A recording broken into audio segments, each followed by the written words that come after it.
Hey, Patty Dominguez here. Thanks so much for joining me on this episode of the Positioning to Profit podcast. We are on episode 90. I'm so excited. Episode 90, and today I'm going to be sharing on this solo show a little bit more about this idea of a brand promise. And as you know, whenever I'm chit-chatting with my clients and we have sessions, certain themes come up. And if I see a pattern, then I'm like, okay, this is something that I should be talking about because these are things that could use some clarity, right? Some clarification. And so one of the things that I have found to be distinctly important is the importance of your brand promise. It's something that I've been talking about for quite a while and something that you can, gloss over it and do fine, but it's better to have a clear understanding of your brand promise and then how it could be trickled into the messaging, the touch points, the things that you're doing for your clients, for your prospects, so that they have a clear understanding on what to expect. Because the brand promise is what connects you to your prospects. So much so that they're like, okay, that's what you're promising? That's what you're going to share? All right, I believe you, right? Because after they build trust, then they're going to pull out their credit card and they're going to invest in one of your products, programs, services. And you got to deliver on it though. And so this episode is tying in that whole process of how do you create a brand promise so that it stands out. As you know, when everybody's zigging, you want to be zagging. I'm all about the zag.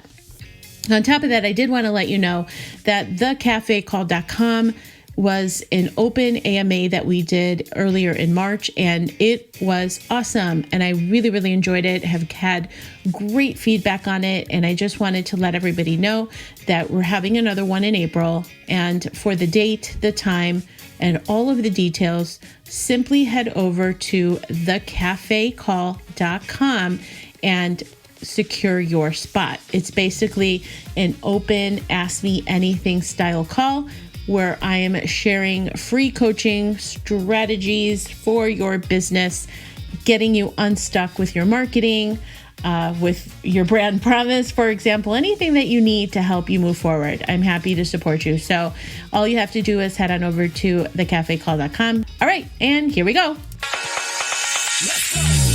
Hey there, I'm Patty Dominguez. You're about to discover what it means to position your brand and your business to stand out. This show explores the stories of small business owners just like you who are bringing their message out to the world and impacting their tribe.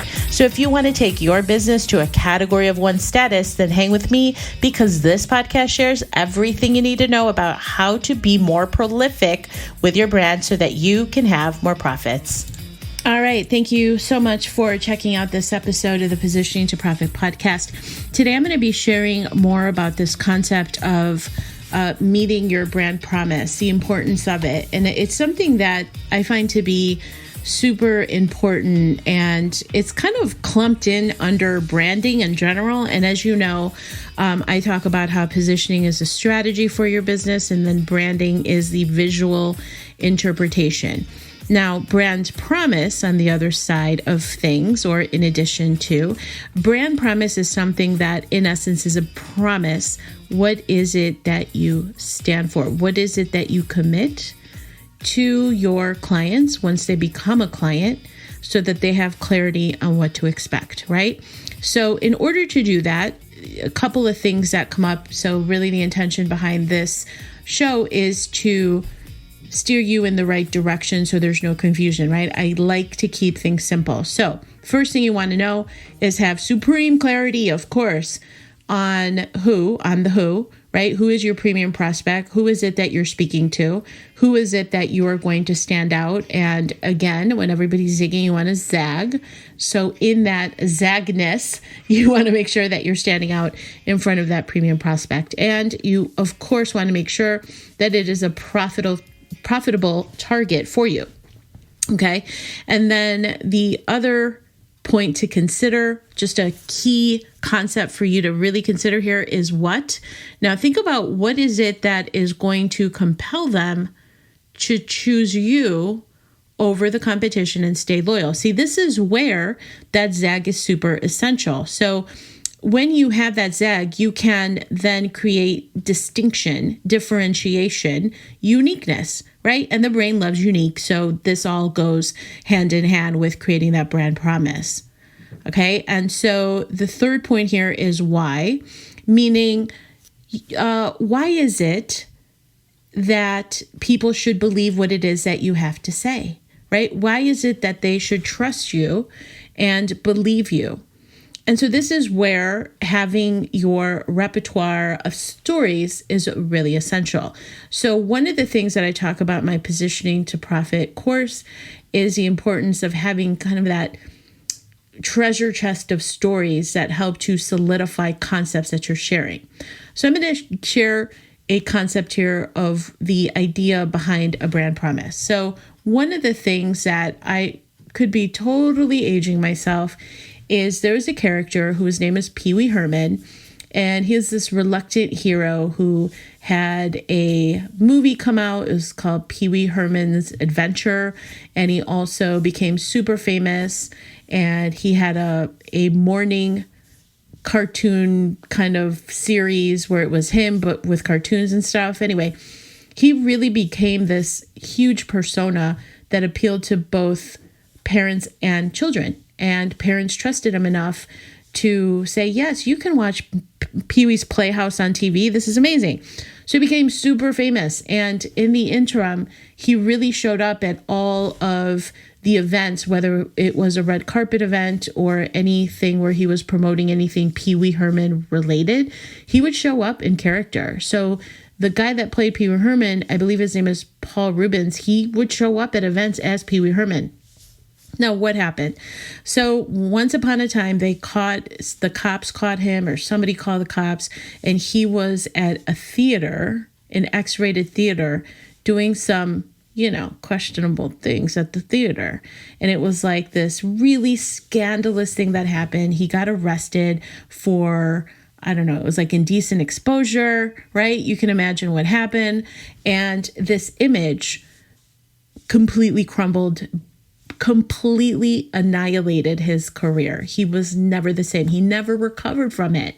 And the reason why people took it so hard is because there was a brand promise that he had focused on delivering over and over again as the reluctant hero, as this clean-cut persona that appealed to parents and children, and he was just this lovable character.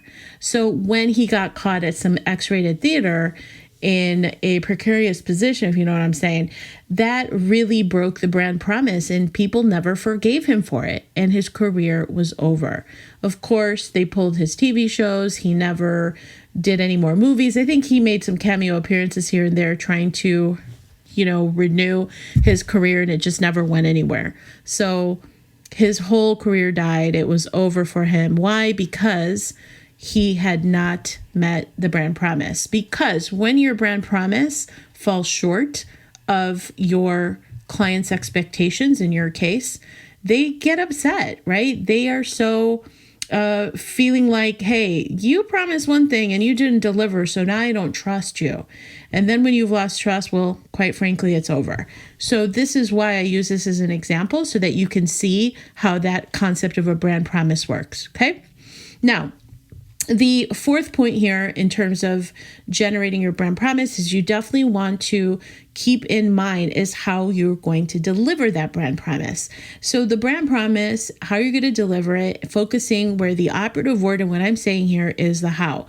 Think about the touch points that you are going to be interacting with your clients on, and make sure that your brand promise is clear. So one of the things I'm very passionate about is for my clients feeling like they're heard, right? Like loyalty is a really big value for me.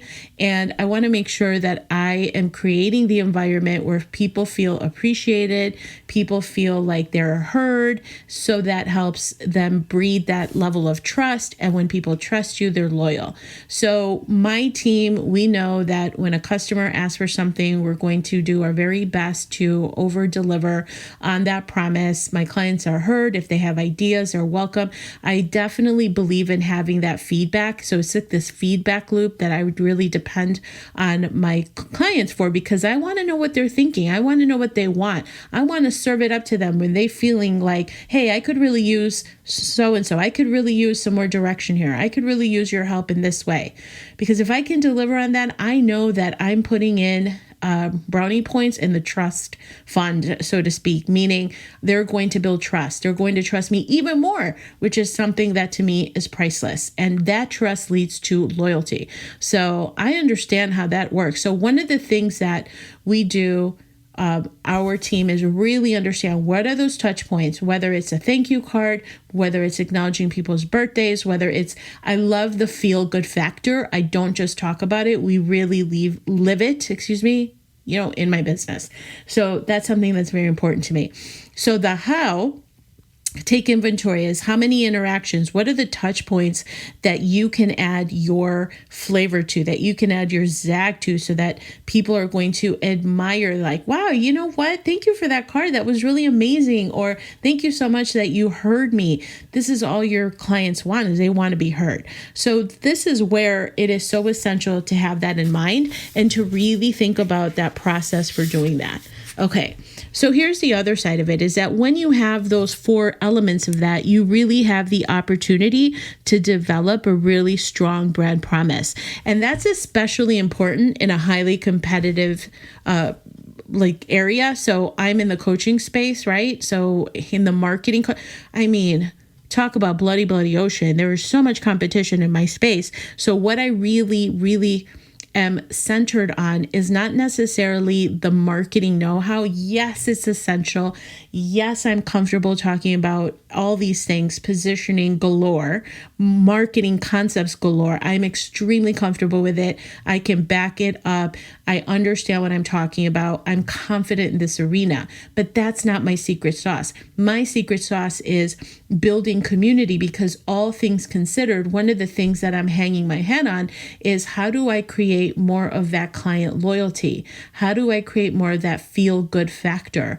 That thing where people like literally genuinely love and appreciate each other. Okay. That's my zag in terms of developing the community that I'm focused on. So back to you is, think about in your in the competitive space, you want to make sure, how is it that you're standing out? And just understand that focus on those touch points, focus on the things that matter to you, go back to your values and see, are you representing the values in what it is that you're doing, right? Because you have to have that alignment. When you have that alignment, the resonance will be there. So that's what's really, really important. And then lastly, really consider that brand promise should be consistent. You have to be mega consistent with it. In other words, we have also brought in people on our team who showed up, did not work because they weren't a fit. The resonance internally wasn't there. And I will never forget, there was one girl who we hired, and she just didn't work at all. It was not a good fit. It was like oil and water. And Christy on my team, she said she kind of snapped at a Christy. And I'm just like, wait a minute, what? You know what I mean? Like, that culture and the support and acceptance is something that I'm not willing to compromise. It's literally the equivalent of putting a rot apple, right? Like in this bowl of fruit, is putting that rot apple. Well, what do you think is going to happen, right? So you have to be very protective to honor and be very careful of how your brand is showing up, that brand promise. So you want to be consistent over time. Make sure your people understand that, how you're bringing it to life through the product, services, interactions, promotional campaigns, all of it, right? And so that it is consistent in the mind of the person that's on the receiving end. Now, they're not going to necessarily say, oh, this is your brand promise, huh? This is what you're promising me. They're not going to know that. They're going to understand that it's a feeling that they get. It's a feeling that they get when they know that they can depend on what you're promising, because people are only focused on what's in it for me. That's the only channel that matters to them, is what's in it for me. So we want to make sure to deliver the feel good factor, and so that they understand what's in it for them. Okay. These are the type of brands that stand out. So you really want to make sure that you have that front and center, is asking yourself, what is the brand promise? What is it that I stand for as a business owner? And do I have those touch points? Am I showing up, right? Am I serving the who? Is it clear what it is they're going to get? Is it clear how I'm doing that? All of these elements. And how can you infuse that with the emotional aspects of that? Because understand that people talk about customer service. Yeah, that's like a requirement. This is not a competitive advantage. But when you dazzle, when you surprise and delight, now you're talking about that feel-good factor. That's a well-oiled machine that you can put out there where people are like, oh my gosh, that was so nice that you did that. If you can create a system out of that, create the consistency so that you're delivering the brand promise, but adding a little something to it, right? Adding that whipped cream and sprinkles like I talk about. And what I mean by that is the emotional factor, right? Because there's customer service is just the ice cream. Like, yeah, customer service, you should be giving me good customer service. But when you can surprise and delight, adding that extra layer of awesomeness, like imagine that plate of ice cream and the ice cream, and you're putting in whipped cream and syrup and sprinkles and nuts and the cherry. Now it becomes a sundae. So now it's a different thing. It's the ooh-ah factor. So you want to make sure you have that in your brand promise as well. Okay, so these are just the examples of the touch points that I'm talking about. So where can you infuse that in what you're doing, in how you're interacting with your clients? Okay, so that's a little something about brand promise, because again, it came up today, earlier this week. Earlier this week, and then actually last week as well. So I'm like, okay, I'm going to be talking about that because that totally makes sense. I feel like this is something that would be helpful. And of course, let me know what you think on Instagram, tag me, or on Facebook, but really more on Instagram because I like the interaction there actually. And then also don't forget the cafe call, thecafecall.com. That was amazing. And before I forget, one of the things that I talked about on the cafe call was something I have called the positioning toolbox.